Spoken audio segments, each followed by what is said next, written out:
Hello, my very good friends, and welcome to another episode of Time Between Times storytelling with me, Owen Staton. I thank you so much for taking the time to join me here in a place where tales are traditionally told. This is a place where we can lose ourselves in a tide of tales. This is the place where the stories of old live again. This is the time between times. So let's get right at it, right to it. Let's lose ourselves. Close your eyes if it's safe to do so, and join me as I take you to where myths and legends roam the land, where ghosts flit from shadow to shadow, and where the Tylwyth Teg pop out from caves and holes in order to do their mischief. Take a breath, my friends, and imagine you are in the old car park above Rhossili Bay. This is the Gower, one of the most beautiful parts of Wales. Great huge sandy beaches and rocky cliffs overlook the sea. The remains of shipwrecks poke out from the sand. Not far away is Pennard Castle, home of the Night Hag, and of course the Mermaid of Pennard. Three Cliffs Bay is nearby, and this is a place when the darkness falls that ghosts walk those paths as often as the living. You step out of your car. You close the door. The wind is blowing on your face. You can just hear the tide washing in out far away. Echoes of great waves smash against the cliffs. You walk away, your feet across the sand. There is an old inn in front of you, and next to it a steep path that leads down to the beach.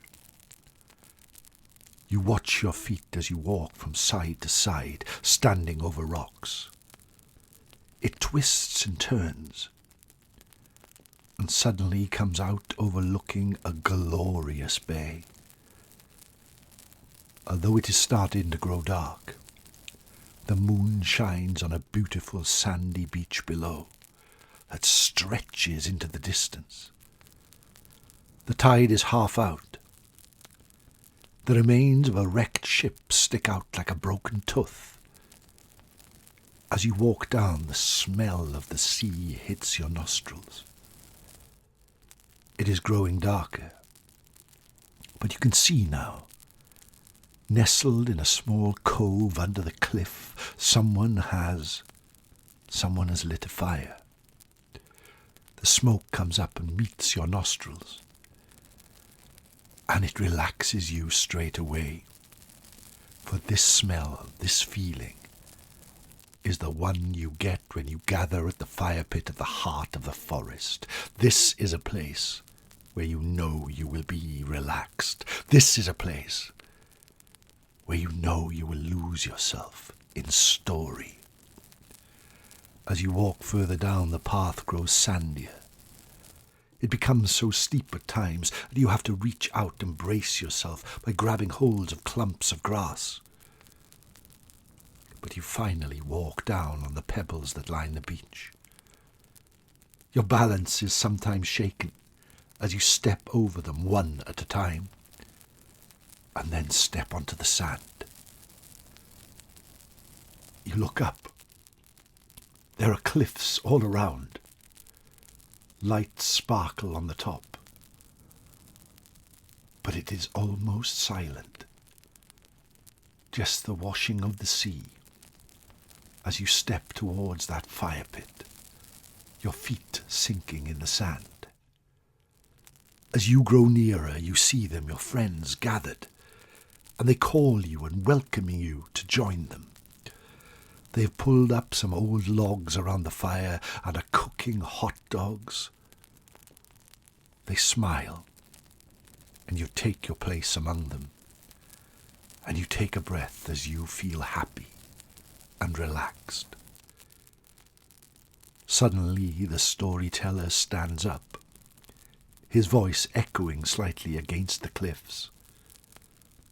As he starts his tale. Croeso, ffrindiau.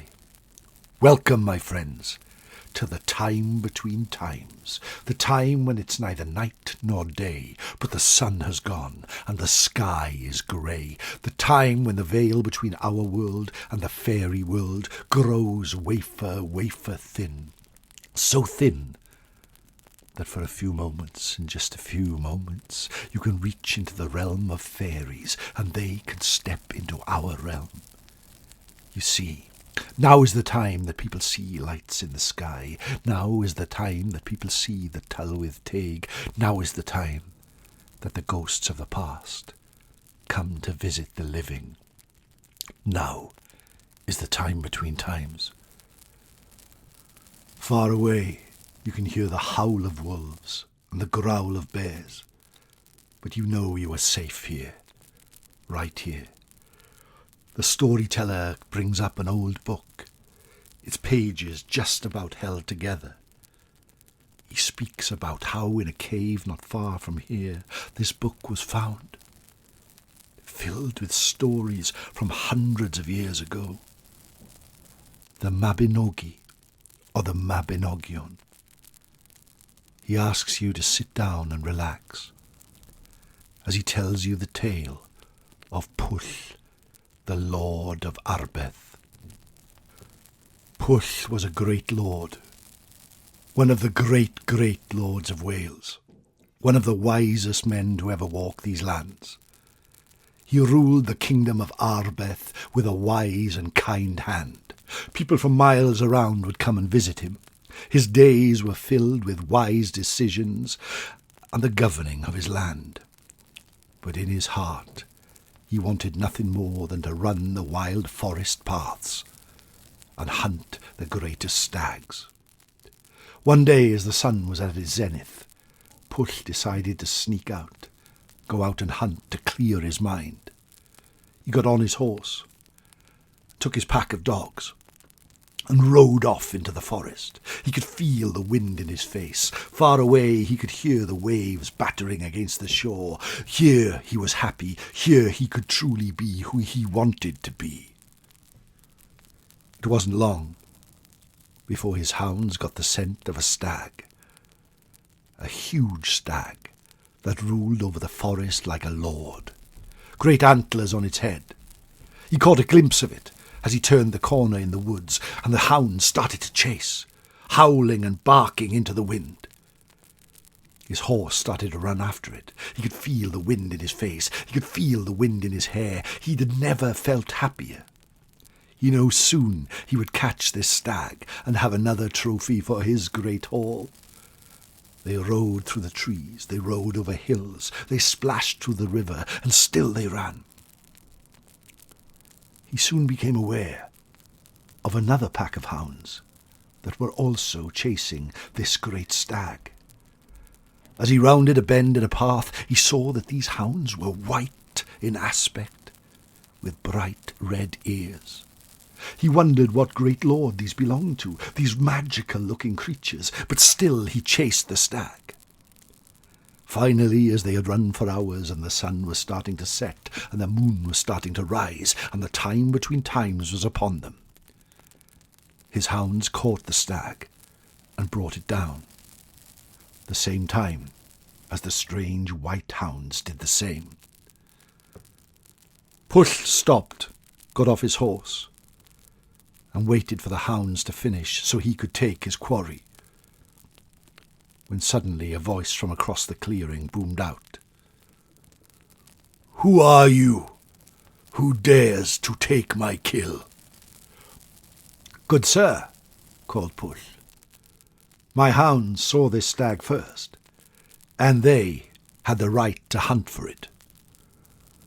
"Your hounds were truly second, and I, for one, have taken offence.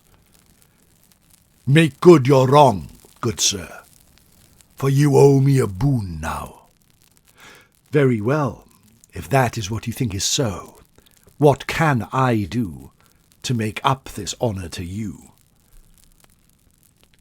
"My name is Annwn, I am the lord of the kingdom of Annwn. I know who you are, Pwll, lord of Arbeth. I wish you to take my place in Annwn for a year and a day. You will find the entrance to this realm in the cave, in the cliff overlooking the Bay of Rosilli. Make your way down and make your way to my great castle, and there you will stay for a year and a day, in my shape, in my aspect, with my face.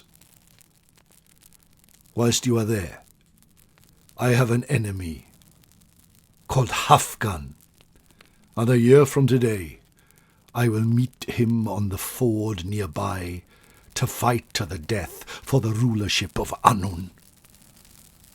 But he has a boon upon him, you see. You must only strike him once, for to strike him twice or thrice would see him raise from the dead once more. Will you do this for me? And whilst you are gone, I will sit in your stead on the throne of Arbeth and rule with wisdom and a good hand. Well, it's a lot you ask for me, Arwen. But know this, I will travel to the kingdom of Annwn, and I will do this for you, if you promise to look after my kingdom, Lord Arwen. I will do the same for yours.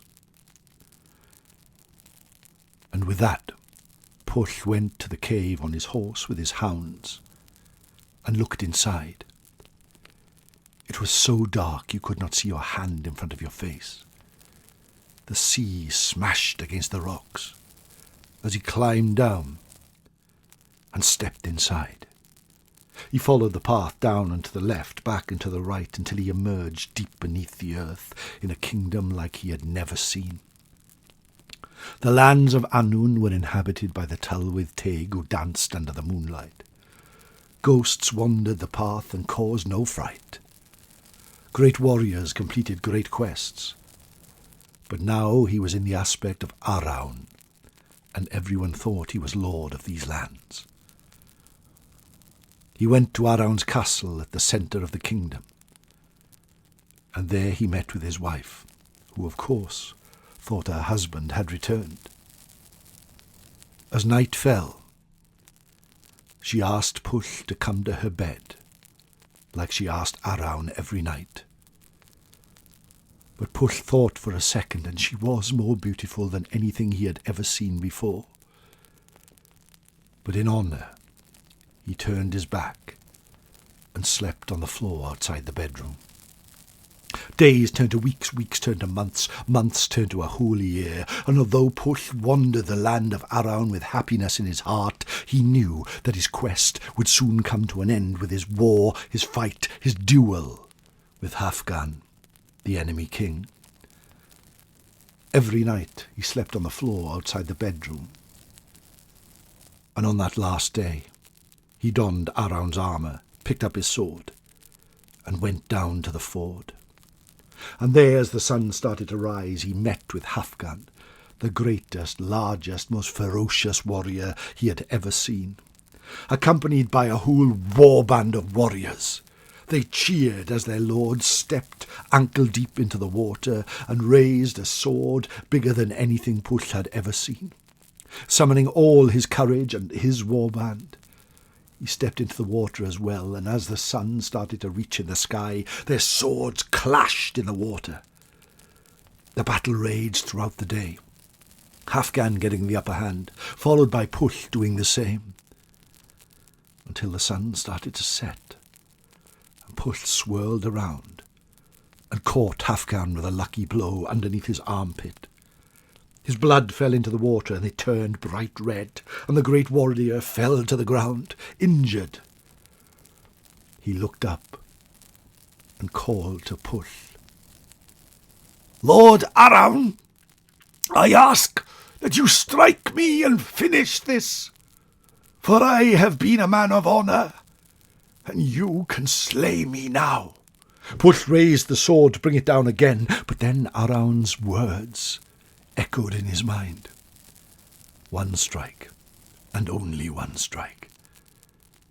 He pulled his sword away, turned his back, and walked onto the banks of the river.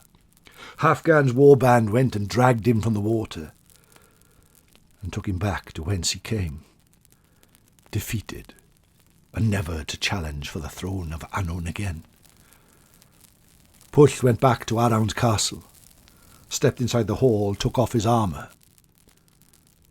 Annwn's wife again that night asked him to come to her bed, but again he slept on the floor outside the door. That night he bid farewell to everyone and turned around and made his way back to the cave. He took one last look at this magical land, where some of the paths were paved with gold, and there were more stars in the sky than sand on the beaches, and the moon smiled down from above. And he stepped into the cave, made his way up and to the left, back and to the right, until he emerged once again in the kingdom of Arbeth. And there in front of him was Annwn, dressed in Pwll's own clothes. "I have watched you, and how you have governed my land. I am grateful for your defeat of Halfgan, and the courage you showed, and the wisdom to only strike him once. I have governed your land as wise as I can. I have hunted with your hounds, and taught them not to chase someone else's quarry.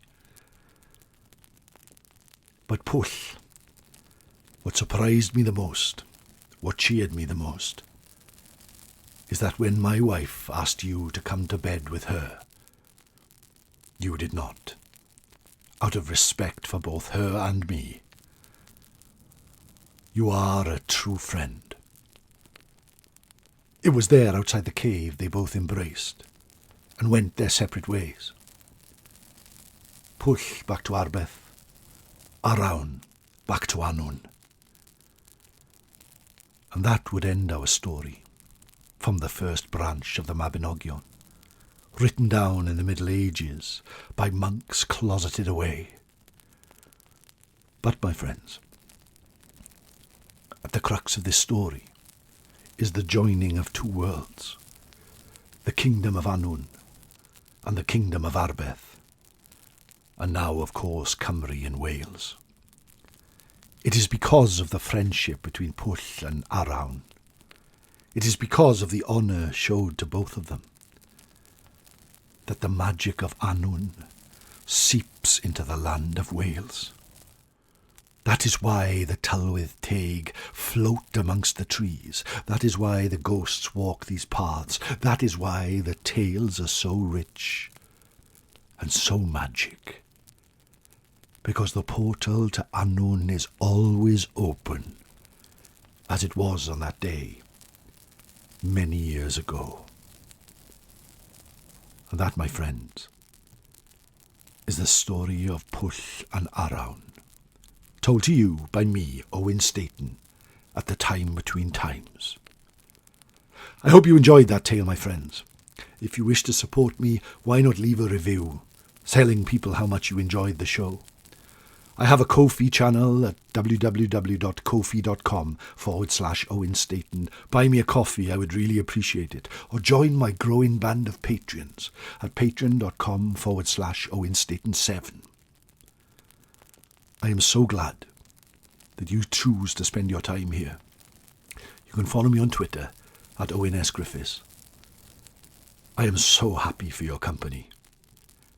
Take care, my friends. Nosta.